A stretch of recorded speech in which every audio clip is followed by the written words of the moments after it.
Welcome back to Conversations About Bookbinding, brought to you by Bookforge. We're here in Erie, Pennsylvania. Usually we focus on the craft of bookbinding itself, but today we're taking a deep dive into a topic that's a little different. Yeah, this one's fascinating. And 80, a little bit creepy, we're going to be talking about poison in antique books. Poison in books. It's true.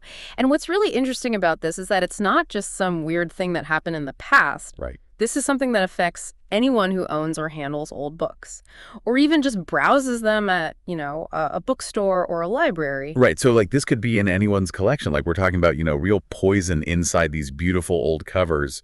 It's like a bookbinder's nightmare. It really is. It reminds us that the history of bookbinding is tied to the history of all these materials and technology, some of which turned out to be pretty dangerous. Okay, so let's unpack this. So this poison wasn't like intentionally put there, right? It wasn't like some evil plot or something. It was more about the Victorians being obsessed with a certain color. Exactly. The color is emerald green, a pigment that was incredibly popular during the Victorian era, roughly from the 1840s to the 1860s. And they used it for everything. You can find it in wallpaper and dresses and, yes, book covers. Emerald green. Sounds fancy, but it's actually made with arsenic. Like that's a heavy metal, right? Really toxic. It is. The chemical name is copper acetarsenite. Oh. And it's fascinating because even though people back then knew arsenic was poisonous, they used it as rat poison. Yeah, it was pretty common knowledge. Right, but they were still drawn to this really vibrant emerald green color. Kind of like how we might be attracted to certain things today, even if we know they're not good for us or the environment. Yeah, that's a good point. Like those fast fashion clothes that probably use all sorts of nasty dyes. We know it's probably not good, but we still buy them because they're cheap and trendy. Yeah. But back to these arsenic-laced books. So are we talking about books published during a specific time frame? It's not like every old book is potentially poisonous, right? Right. The real danger zone is mostly books from those 2 decades in the mid-19th century, especially those published in America and Britain. But other countries might have used it too. So let's say you've got a first edition Dickens or something from that era.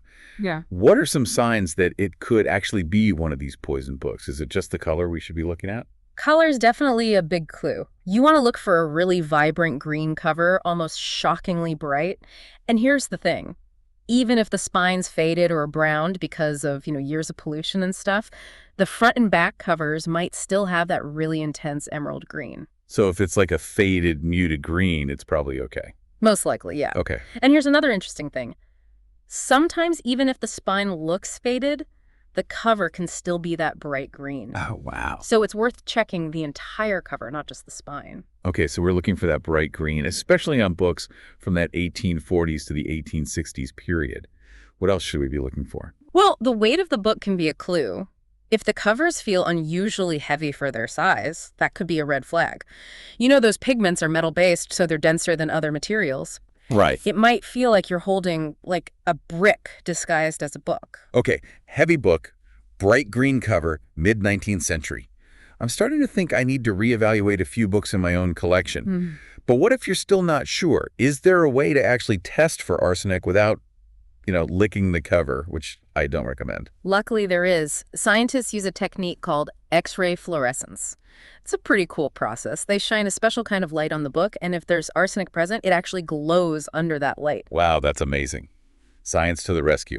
So you don't need a full-blown chemistry lab to figure out if you've got a poison book. Exactly. But even if you just suspect you might have one, the important thing is to handle it safely. Okay, so let's talk about safe handling. What are the absolute must-dos when you're dealing with any antique book, but especially one that you think could be poisonous? Well, first and foremost, always wear gloves.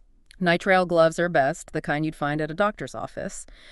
And always handle the book on a hard surface that you can wipe down afterward. No comfy couches or armchairs for these guys. Yeah, you don't want that arsenic dust getting all over your furniture. What else? It's important to always wash your hands really thoroughly after handling any old book, even if you've worn gloves. It's just basic hygiene for book lovers, Right. And for those books that you think might be poisonous, here's a pro tip. Store them in sealed polyethylene bags. Those zippered food storage bags that everyone has in their kitchen? Yeah. Those work great. So I can use my sandwich bag stash to protect myself from deadly Victorian literature. Pretty much. And speaking of arsenic dust, the danger's not just from touching the cover, right? These pigments can actually flake off or shed over time, creating dust that you could breathe in or even accidentally ingest. That's a good point. That's why those sealed bags are so important. They contain any loose pigment and keep it from spreading around. So it's a potential hazard from both touching and breathing in those tiny toxic particles. Not great. But what about the colors themselves?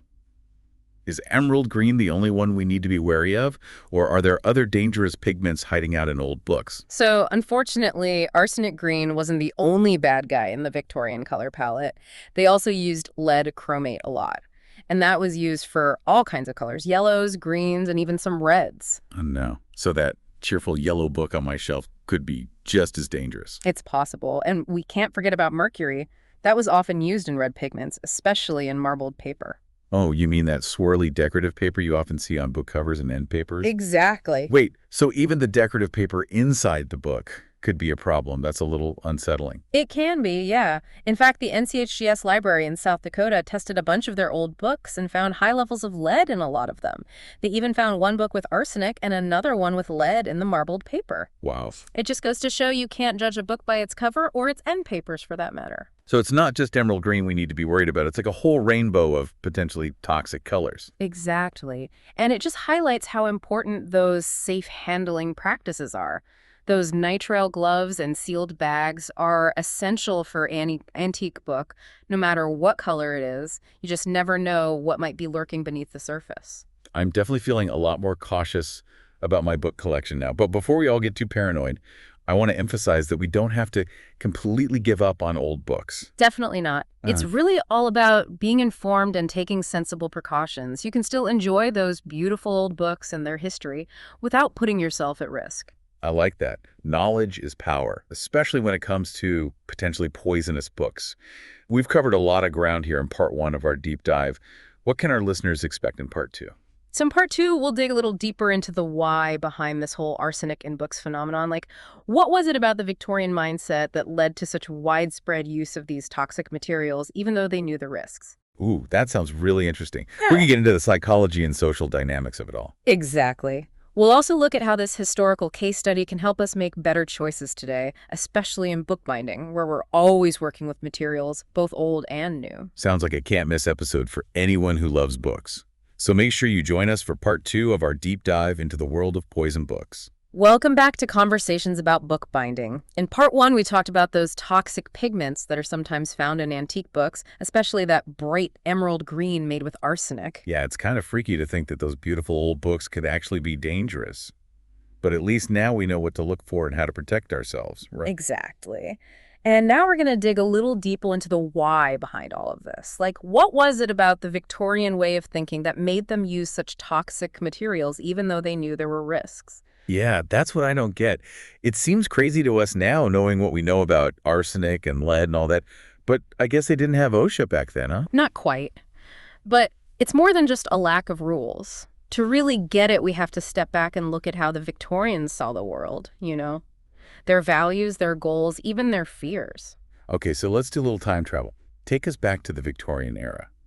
What was happening in society that might have influenced their love of, well, poison? Well, picture a world that's changing really fast. The Industrial Revolution is in full swing, technology is advancing like crazy, and cities are growing bigger and bigger. There's a sense of both excitement and anxiety about the future. Kind of like today with all the AI stuff going on. Yeah, you could say that. And for the Victorians, especially the growing middle class, there was this urge to create stability and beauty in the midst of all this change. They looked to nature for inspiration, but they also wanted to control it, like make it more perfect than it already is. So they were into nature, but they wanted to kind of tame it at the same time. Exactly. And that's where those vibrant, saturated colors come into play. Colors like emerald green were more than just pretty. They were a symbol of progress and innovation. Like humans were showing they could triumph over nature's imperfections. And I never thought about it like that. Yeah. So a bright green book cover wasn't just a fashion statement. It was a way of showing off their place in the world. You got it. It showed their sophistication, their refinement, their embrace of all this new stuff. Wow. And remember, this was also a time when diseases like cholera and tuberculosis were spreading everywhere. Oh, right. People were really aware of their own mortality. So maybe those bright colors were a way of dealing with that fear. Like they were celebrating life and beauty in the face of death. That's a good point. And of course, we can't forget about fashion and trends. Once emerald green became popular, it was like everyone had to have it. Like how everybody's got to have the newest iPhone these days. Exactly. It's that social pressure to fit in, to keep up with what everyone else is doing. And that was definitely a thing in Victorian times. But there's also a psychological element here, this push and pull between risk and reward. Okay, what do you mean by risk and reward? Well, we know the Victorians knew about the dangers of arsenic.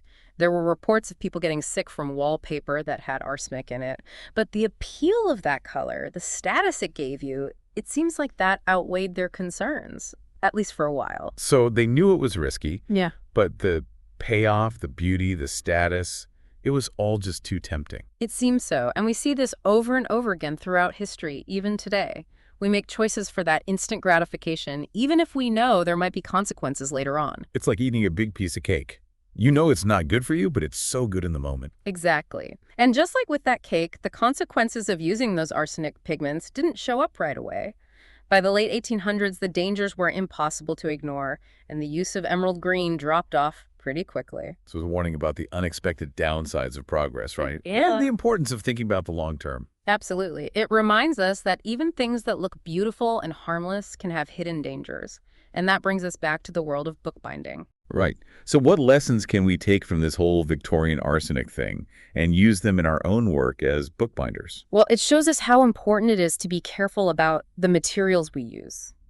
We need to understand what they are, their good qualities, and their potential risks. So it's not just about choosing something because it looks or feels good. It's about doing your research and making good choices. You got it. And it's about being honest with our clients. If we're using materials that might be a little risky, even if they're within safe limits, we need to tell them. Transparency and informed consent. That's good advice for anything, really. But what about people who love working with antique books and materials? Should they just stop? No, not at all.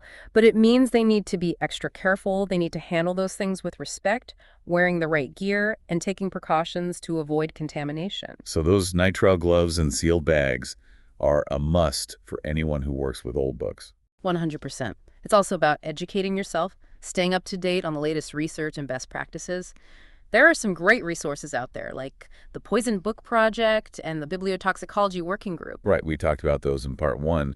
They're doing such important work to identify and document the use of toxic materials in bookbinding.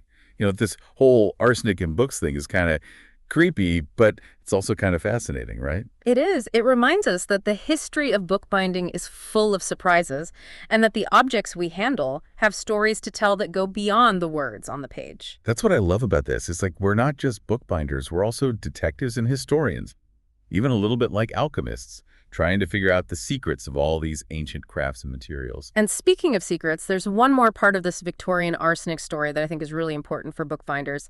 It's the idea of legacy. Legacy. Okay, tell me more. Well, the Victorians are really into leaving their mark on the world, right? They built these huge buildings and wrote amazing books and created objects they thought would last forever. And they used arsenic to make those things even more beautiful and long-lasting. Kind of ironic, isn't it? But the unintended consequence is that they also left behind this legacy of toxicity that we're still dealing with. And it makes you wonder, what kind of legacy are WE leaving behind as bookbinders? That's a really good question. What are we using today that might have consequences we don't even know about yet? How are our choices affecting the planet and the people who come after us? Exactly. It's something we need to think hard about. We can't just focus on making things that are beautiful and durable. We also have to think about their long-term impact, making sure they're sustainable and don't hurt the world. So it's about preserving the past, but also shaping the future. Yes, exactly. And I think that's a good place to start for now. In part 3, we'll talk about some practical things bookbinders can do to create a more sustainable and ethical legacy for our craft. It sounds like a plan. Join us then for the final part of our deep dive into the world of poison books and what we can learn from them as bookbinders today. Welcome back to Conversations About Bookbinding. We've really been on a wild ride these past couple of episodes, right? From deadly pigments to the Victorian obsession with toxic beauty. We've explored some pretty fascinating and honestly a little disturbing aspects of bookbinding history. Yeah, for sure. And while it's easy to get caught up in all the intrigue of those poisonous pigments and their stories, I think the biggest thing we need to take away from this is the question of legacy.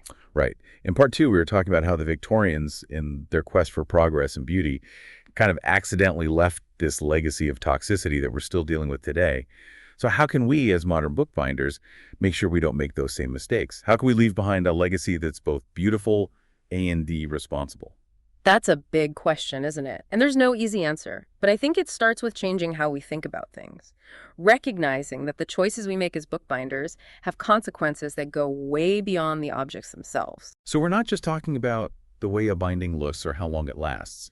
We're talking about a bigger picture. The materials we use, the processes we use, and how those choices affect the environments and people's health. Exactly. And that might mean making some difficult decisions, maybe choosing a pigment that's not quite as vibrant but is more sustainable, Ah, or opting for a traditional technique that's gentler on the environment, or even turning down a project that goes against our ethical principles. it's about finding a balance, Yeah. right? Preserving the artistry and the skill of bookbinding while being aware of the impact of our actions. It's like walking a tightrope. Yeah, I like that analogy. That's a tightrope walk. Yep. But I think it's one worth doing because in the end, the legacy we leave is not just about the physical objects, but about the values we represent. Do we put profit ahead of people and the planet? Or do we try to create beauty that's both lasting and sustainable? I love that. It's about making choices that show our commitment to both the craft and to taking care of the world. But that can feel overwhelming. Where do we even start? What are some concrete things bookbinders can do to be more sustainable? Well, a good first step is to learn about the materials you're using. Where do they come from? How are they made? What's their impact on the environment and health? There are some really good resources out there to help you with this, like the Environmental Working Group. They have a database that rates how toxic common household products are, including art supplies. Oh, yeah, that's a good one. And there are groups like the Book Arts Guild and the Guild of Bookworkers that have workshops and resources on sustainable bookbinding. It's awesome to see so many people in the bookbinding world coming together to share what they know and come up with solutions. Yeah, it's really encouraging. Another important step is to connect with other craftspeople, both in bookbinding and in other fields. We can learn a lot from each other, share tips and best practices, and even work together on projects that promote sustainability. Collaboration, sharing knowledge, those are the keys to making real change. But what about the clients? How can we encourage them to choose more sustainable options? That's such an important point. I think being upfront and honest is key. We need to be transparent with our clients about the materials and the choices we make. We can teach them about the benefits of sustainable practices and give them options that align with their own values. It's about having those conversations, even if they're a little awkward sometimes, because ultimately we're partners with our clients, right? Working together to create something beautiful and meaningful that will last. Absolutely. And I truly believe that by working together, sharing our knowledge, and being mindful about our craft, we can create a legacy that respects the tradition of bookbinding A&D, helps create a better future. That's a great way to put it. Well, I think that wraps up our deep dive into the world of poison books and the lessons they hold for bookbinders. This has been such a fascinating conversation. I hope everyone listening has come away with a deeper understanding of the power of knowledge, the importance of careful choices, and the possibility of positive change in the bookbinding world. Absolutely. And if you want to learn more about sustainable bookbinding, be sure to check out the resources we mentioned. We'll also link to them in the show notes. And as always, we'd love to hear your thoughts. What are your takeaways from this conversation? What steps are you taking to be more sustainable in your own work? Connect with us on social media or send us an email. Thanks for joining us on this deep dive into the captivating and sometimes kind of scary world of bookbinding. Until next time, happy bookbinding, and let's keep this conversation going.